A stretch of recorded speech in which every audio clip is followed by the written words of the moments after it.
who you all know is the interim director of CYCJ, and talking about putting children's rights at the heart of service design. And Fiona and the team at CYCJ do amazing work in improving children's lives through policy, practice, participation and research, and supporting all of you engaged in this conference, multidisciplinary work across everyone who engages and supports children in conflict with the law or in the cusp of becoming so. And Fiona's got a strong experience as a social worker and social work manager in youth and criminal justice, and also contributed to work within the Scottish Government. And so Fiona, and obviously Fiona will be chairing tomorrow's part of the conference as well. So Fiona, I now pass the impossible task of following those two amazing videos. I know, I'm now regretting going after that. They were just fantastic.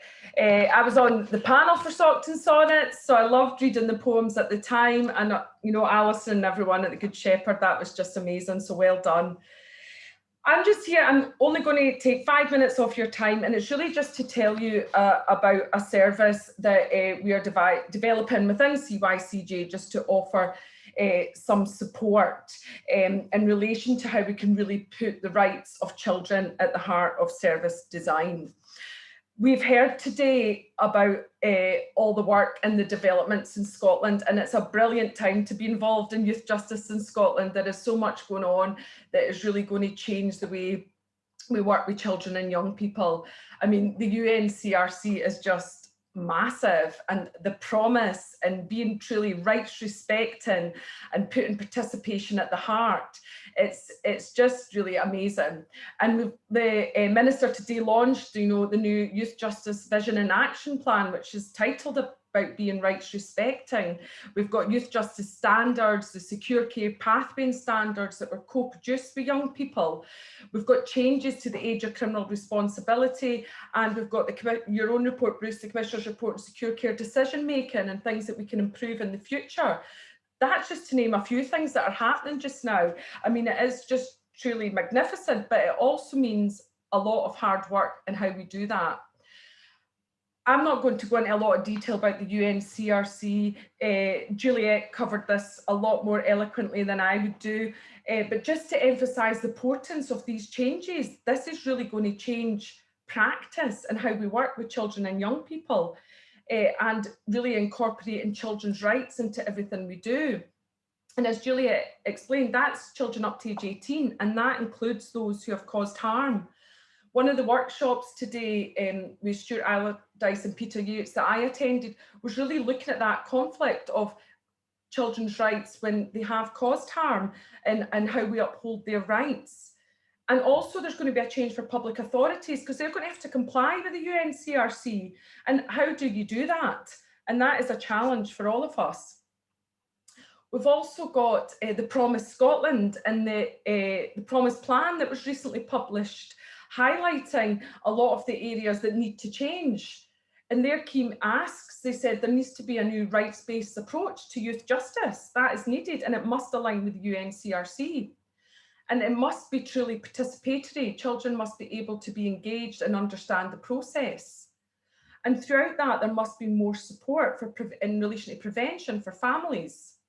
I've pulled out some specific asks there in relation to youth justice. No child under 18 should be in a young offenders institution. We need to stop the criminalisation of our children who are in care. There needs to be sufficient community-based alternatives to care that we can offer decision makers, and alternatives to an adult court. We need to devise a whole new system. It's brilliant. But children who engage in offending need care and protection rather than punishment. And that is just really important. And as part of that, children need to be at the heart of any service design, and they need to be included in this from the start and throughout the process. At CYCJ, we're very keen to include the views of children involved in the systems, include children and young people, that are in the systems that they're involved in. And their participation in the design of these systems is important to aid their understanding and ours, because they're the ones going through the system. So they'll really tell us how it needs to look and what needs to be included in it. And real actions need to be made in relation to these views. to be truly participatory, organisations and systems, we believe, need to embed and incorporate participation throughout all strands of its work. So we want to support services to be able to make participation engagement the norm throughout the youth justice sector.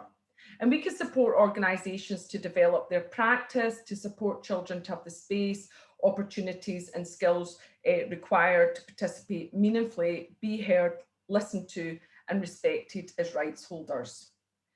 We're trying to lead by example, so we're doing this ourselves in CYCJ, where we have our participation work is led and driven by the views of children and young people who have experience of the justice system, adopting a youth-led, flexible and responsive approach which seeks to provide the platform and support to influence change. And this is at all levels of our organisation. And you'll hear more about the process of our co-produced strategy tomorrow. So why am I here today to explain about a service we are going to offer? Well, CYCJ was evaluated in the latter half of 2019, and we had an evaluator who was embedded with us. She actually sat with us for 6 months, and she spoke to lots of our stakeholders. And her report was published at the start of 2020.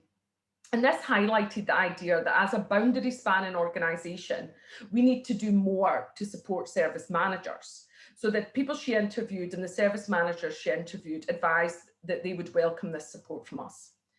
It's been identified as a gap or this lack of independent support to really help services and local authorities reflect on their current service provision, and that most of our help was going towards practitioners with day-to-day practice. So the needs and views of children and their families and how best to meet these, local authorities and service managers that were interviewed said they would benefit from that support. So that we can offer a view based on our knowledge of the evidence of best practice across Scotland, the UK and further afield. We are developing some tools to support this in relation to self-evaluation, and we're co-producing materials with young people to help aid the engagement of children and families that you can take back to your own areas. And obviously there's national tools that we can use as well that have been produced by the Scottish Government. So we can offer additional support in relation to workforce development through our training, and we are currently devising a new postgraduate certificate for children in conflict with the law, which will hopefully start in January. And we can help to establish a participation group of children and young people who can become part of a wider collaborative network that we are currently developing. So we are looking at the Scottish approach to service design. This is the Scottish Government's, which aims to support the design of services for and with service users. And it follows these 7 principles, which we are taking on board to develop a service to support you. So what does our service look like? We're offering an initial service where it's a consultation, and actually sometimes just sitting down and be able to discuss what services you've got, what services you need, looking at your baseline data, taking account of the views of the children and families that you're working with, and really looking at what are your gaps, but what's working well that you'd like to expand on. That might just be enough. We can from that produce a report that maybe just aids thinking and really looks at what you could be doing differently. We can map this against the Children's Rights Standards and Wellbeing Impact Assessment, the UNCRC articles, the Promise Plan, using qualitative and quantitative methods, and how we could really meet your organisation's needs. We would also involve all the agencies or services that you're working with, or colleagues from different services like Celsius, if you're looking for a more complete redesign, so that there's no duplication. We can work together to support you to do that. If you wanted a more in-depth support, that's something we can discuss, because just if we're looking at over 1 or 2, maybe 3 years for a full evaluation, there could be some costs associated with that. But what we could do is look at a continuous improvement, looking at reflective journeys after meeting with you to really look at what's going well. We could look at doing a full evaluation to look at the outcomes and the outputs for children and their families, and really meeting with them, discussing with them if the services are meeting their needs. And we're in a position in CYCJ to really share that learning and share it with your colleagues and other agencies and authorities to really make a difference and start just really having our services that are fit for purpose and that are really embedding the UNCRC in the promise and meeting the needs of children and families by being rights respecting. So we just think there's a lot going on just now. How can we help you? So that's just a quick whistle-stop tour. If you'd like to discuss or hear a wee bit more information, please do email me at fiona.dyer@strath.ac.uk and I'd be happy to discuss that further. Thank you, Bruce. Brilliant.